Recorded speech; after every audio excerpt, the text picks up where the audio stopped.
കേരളത്തിലെ CPM-ന്റെ കുത്തക തകർത്തെറിയാൻ ശക്തമായ തന്ത്രങ്ങളുമായി രംഗത്തിറങ്ങുകയാണ് BJP. കേരളത്തിലെ ജനങ്ങളുടെ പൊതുവികാരങ്ങൾ സർക്കാരിനെതിരാണെന്നും ഇനിയും ഇടത് സർക്കാർ അധികാരത്തിൽ വരാൻ അവർ ആഗ്രഹിക്കുന്നില്ലെന്നും സൂചനകൾ വന്ന സാഹചര്യത്തിൽ അതിനെതിരെയുള്ള ചുവടുവയ്പ്പുകളാണ് BJP നടത്താനൊരുങ്ങുന്നത് എന്ന റിപ്പോർട്ടുകളാണ് പുറത്തുവരുന്നത്. കേന്ദ്രമന്ത്രി അമിത് ഷാ നേരിട്ട് തിരഞ്ഞെടുപ്പിൽ പുതിയ തന്ത്രങ്ങൾ BJPക്ക് പകർന്നു നൽകുമെന്നാണ് വിവരങ്ങൾ. തൊഴിലുറപ്പ് പദ്ധതി ഉൾപ്പെടെ ചെറുതും വലുതുമായ വിവിധ മേഖലകളിൽ സ്വാധീനം ഉറപ്പിക്കാനാണ് ശ്രമം. കേന്ദ്ര സർക്കാർ തൊഴിലുറപ്പ് പദ്ധതി പരിഷ്കരിച്ചതിനെതിരെയുള്ള വിമർശനങ്ങളെ മറികടക്കാനും തൊഴിലുറപ്പ് മേഖലയിലെ CPM കുത്തക തകർക്കാനും ആക്ഷൻ പ്ലാൻ തയ്യാറാക്കുകയാണ് ലക്ഷ്യം. ആദ്യഘട്ടത്തിൽ വാർഡുകൾ തോറും BJP-ക്കാരുൾപ്പെടെയുള്ള തൊഴിലാളികളുടെയും അനുഭാവികളുടെയും സമ്മേളനം വിളിക്കും. നിയമസഭാ മണ്ഡലം അടിസ്ഥാനമാക്കി പഞ്ചായത്ത് തലത്തിലും കൂട്ടായ്മയും സമിതികളും ഉണ്ടാക്കി തൊഴിലുറപ്പ് തൊഴിലാളികളെ സംഘടിപ്പിക്കും. ഇതിനും തുടർ പ്രവർത്തനങ്ങൾക്കും സംസ്ഥാന നേതാക്കൾക്ക് ചുമതല നൽകി മഹാത്മാഗാന്ധി തൊഴിലുറപ്പ് പദ്ധതിയുടെ പേര് VBG റാംജി എന്നാക്കിയതിനും വിഹിതം വെട്ടിക്കുറച്ചതിനും പുതിയ വ്യവസ്ഥകൾ ഏർപ്പെടുത്തിയതിനുമെതിരെ സംസ്ഥാന സർക്കാരും പ്രതിപക്ഷവും രംഗത്തുണ്ട്. പ്രതിരോധിക്കാൻ ഇപ്പോൾ നൽകുന്ന തൊഴിൽ ദിനങ്ങൾ 100-ൽ നിന്നും 125 മോദി സർക്കാർ ഉയർത്തിയെന്നും തൊഴിൽ നൽകിയില്ലെങ്കിൽ നഷ്ടപരിഹാരം ഉറപ്പാക്കുമെന്നും തൊഴിലാളികളെ ബോധ്യപ്പെടുത്തും. സംസ്ഥാന ജനറൽ സെക്രട്ടറി S. സുരേഷ്, കർഷക മോർച്ച സംസ്ഥാന president Shaji Raghavan, V. Unnikrishnan, Ashokan Kulanada, N. Hari തുടങ്ങിയ നേതാക്കൾക്കാണ് തൊഴിലുറപ്പിന്റെ ചുമതല. ബൂത്ത് തലം മുതൽ 10 ദിവസത്തിനകം കമ്മിറ്റികൾ രൂപവൽക്കരിക്കാൻ കഴിഞ്ഞ ദിവസത്തെ NDA നേതൃയോഗം തീരുമാനിച്ചിട്ടുണ്ട്. തിരഞ്ഞെടുപ്പ് സംബന്ധിച്ച കൂടുതൽ ചർച്ചകൾ ഈ ആഴ്ച തന്നെ രാജീവ് ചന്ദ്രശേഖർ ഈ ആഴ്ച തന്നെ ഡൽഹിക്ക് പോകും.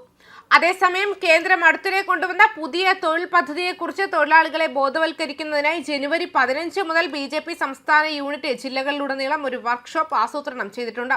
തൊഴിലാളികൾ പൊതുജനങ്ങൾക്കിടയിൽ അവബോധം സൃഷ്ടിക്കുമെന്ന് പാർട്ടി അറിയിച്ചിട്ടുണ്ട്.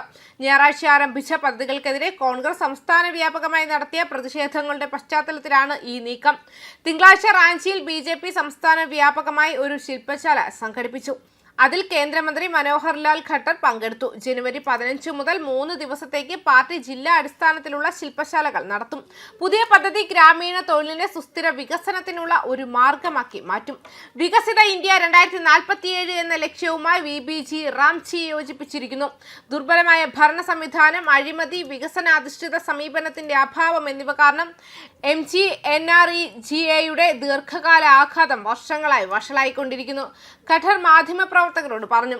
ഡിമാൻഡ് അടിസ്ഥാനമാക്കിയുള്ള ജോലി വിഹിത സംവിധാനം സാമ്പത്തിക അസന്തുലിതാവസ്ഥയ്ക്ക് കാരണമായെന്നും അദ്ദേഹം പറഞ്ഞു. ഡിമാൻഡ് അടിസ്ഥാനമാക്കിയുള്ള സംവിധാനം കാരണം ഉദ്യോഗസ്ഥർക്ക് പലപ്പോഴും അനാവശ്യ പദ്ധതികൾ സൃഷ്ടിക്കേണ്ടി വന്നു. ഇത് സർക്കാരിന്റെ പണവും അധ്വാനവും പാഴാക്കുന്നതിന് കാരണമാകുന്നു. സർക്കാരിന്റെ കാഴ്ചപ്പാടിനനുസൃതമായി ഗ്രാമങ്ങളുടെ ആവശ്യങ്ങൾക്കനുസരിച്ച് പദ്ധതികൾ അംഗീകരിക്കുന്നതിനുള്ള വ്യവസ്ഥകൾ പുതിയ നിയമത്തിൽ ഇപ്പോൾ ഉണ്ട്. വാർഷിക തൊഴിലുറപ്പ് കാലയളവ് 100 ദിവസത്തിൽ നിന്നും 125 ദിവസമായി വർദ്ധിപ്പിച്ചിട്ടുണ്ടെന്നും അദ്ദേഹം ഊന്നി പറഞ്ഞു. തൊഴിൽ ലഭ്യമല്ലാത്ത സാഹചര്യത്തിൽ തൊഴിലില്ലായ്മ വേതനത്തിനുള്ള വ്യവസ്ഥകളും ഏർപ്പെടുത്തിയിട്ടുണ്ട്. MGNREGA-യുടെ പേരും സ്വഭാവവും മാറ്റുന്നതിനെതിരെ രാജ്യവ്യാപകമായി നടത്തിയ പ്രക്ഷോഭത്തിൽ പ്രതിഷേധിച്ച BJP ഇപ്പോൾ ആളുകളെ തെറ്റിദ്ധരിപ്പിക്കാൻ കേന്ദ്രമന്ത്രിമാരെ വിന്യസിച്ചിരിക്കുകയാണെന്ന് മന്ത്രിയുടെ പ്രസ്താവനയോട് പ്രതികരിച്ചുകൊണ്ട് കോൺഗ്രസ് വ്യക്തമാക്കി. പാർട്ടി വക്താവ് രാകേഷ് സിൻഹ പറഞ്ഞു. BJP നുണകൾ പ്രചരിപ്പിക്കുന്നത് പതിവാണ്. പുതിയ നിയമം കൊണ്ടുവരാൻ അവർ ആദ്യം MGNREGA-യെ ദുർബലപ്പെടുത്തി. മാത്രമല്ല, സംസ്ഥാനങ്ങളുടെ അഭിപ്രായം സ്വീകരിക്കാതെ പുതിയ നിയമത്തിൽ കേന്ദ്രത്തിനും സംസ്ഥാനത്തിനുമിടയിലുള്ള ഫണ്ടിംഗ് അനുപാതം 60.40 മാറ്റുമെന്ന് രാജ്യത്തിന്റെ ഫെഡറൽ ഘടനയുടെ ലംഘനമാണ്. MGNREGA അവസാനിപ്പിക്കാനുള്ള ആസൂത്രിതമായ ഗൂഢാലോചനയാണ് പുതിയ നിയമമെന്നും വ്യക്തമാക്കിയിട്ടുണ്ട്.